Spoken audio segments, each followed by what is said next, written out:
All right, so we're diving deep today into some Hausa folktales. Sounds exciting. Yeah, it is. We've got a few pages here from Magana Jari Ce, Oh, wow. Volume 1 specifically, and I think we should just jump right into Yarobada Kudi, Okay. which translates to a boy without money, and see what kind of insights and entertainment we can Uncover. uncover exactly from these stories. Yeah, the setup in this first one, I think, is really interesting. We meet this king, Okay. Abdurrahman al-Haji, and the story makes a point of telling us he's, like, super rich. Oh, yeah, he's got it all right. But he's got all this wealth, and he's still so sad because he doesn't have a son to inherit it all. You know, it's that classic thing you see a lot in these older stories, Oh, like yeah. lineage and keeping the power going. You know what I mean? Absolutely. It's like a recurring theme, for sure.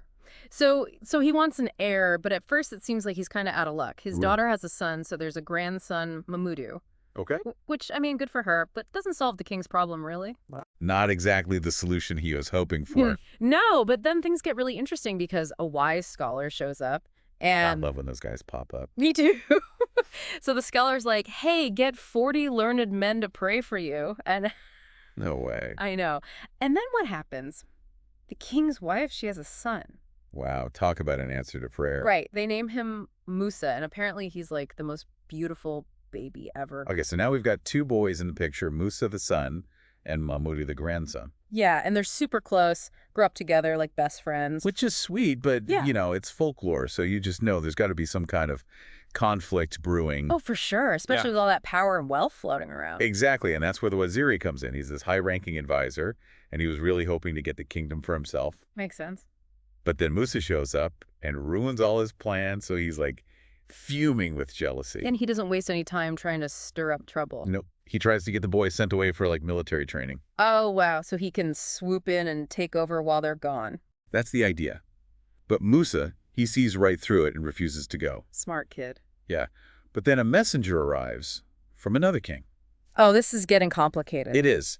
This King Abdulaziz of Sinari wants to make an alliance by marrying his daughter Senaratu to Musa. So basically trying to join the kingdoms through marriage, pretty common back then. Yeah, strategic matchmaking at its finest. But here's the thing. King Abdurrahman, he loses it.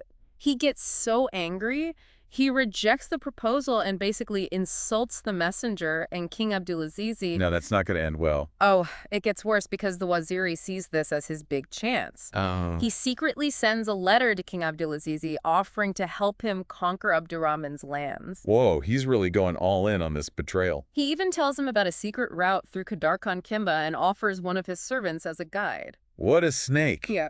So while all this scheming is going on, King Abdurrahman decides to go on a hunting trip. Yeah, with both Musa and Mahmudu, they run into this Balarabi, an Arab traveler with a talking parrot. I'm sorry, a talking parrot. You heard me right. And Musa is immediately fascinated by it. Of course, who wouldn't be? I mean, yeah, that's pretty amazing. You know, talking animals in these kinds of stories always represent something deeper. It's like they hold some secret knowledge or wisdom. Right. This parrot is no exception. It demands a huge price, but then proves its worth by, like, knowing Musa's exact age and birth date. So the king is impressed, but then what? Well, the king asks about Musa's future, right? And the parrot says Musa's going to cause a lot of harm and death. Oh, Yeah, heavy stuff. that's a pretty dark prophecy. And the king freaks out. He's so angry, he throws the parrot's cage. But then right at that moment, a rider shows up with news that King Abdulaziz is invading. Talk about timing. And guess what the parrot says from its overturned cage? Let me guess, I told you so. Pretty much. It basically confirms that the prophecy is coming true. Wow, okay, so the king is probably thinking, maybe I shouldn't have thrown that cage. Right.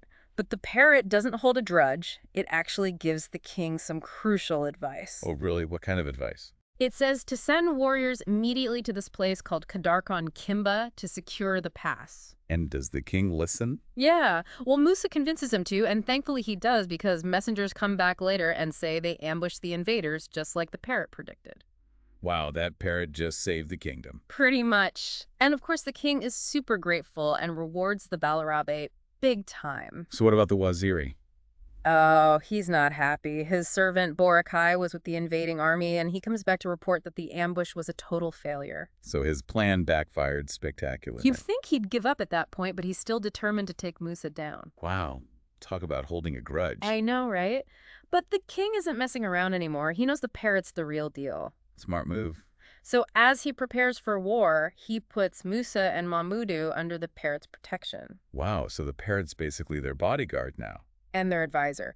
The king forbids them from leaving the house or doing anything without consulting the bird. Sounds like they're in good feathery hands, or should I say wings? For sure. But it makes you wonder what other dangers and adventures they're going to face, right? Oh, absolutely. And just looking at the table of contents here, we've got some pretty intriguing titles like Labarinwani Boro de Danzaki. Ooh. What's that one about? Well, it translates to the story of a Boro man and a lion cub. Okay, a lion cub already sounds like trouble. Right. And then there's Labarinwani Bakoy de Wadansu Yamberni, Which is... the story of a village man and some city people. That sounds like there could be some cultural clashes going on there. I think so. It makes you realize that these stories are more than just entertainment. They're full of insights into human nature and the way we deal with conflict and morality. Yeah, they really make you think. So that's just a taste of what's in Magana Jari Ce, and it makes you want to keep exploring all these amazing stories. Definitely, there's a whole world of wisdom and adventure waiting to be discovered. Exactly. And who knows, maybe we'll take another deep dive into some of these other tales in the future. I'd be up for that. But for now, we'll leave you with that thought and let these stories spark your own imagination. Sounds good to me. Until next time. See ya. Bye!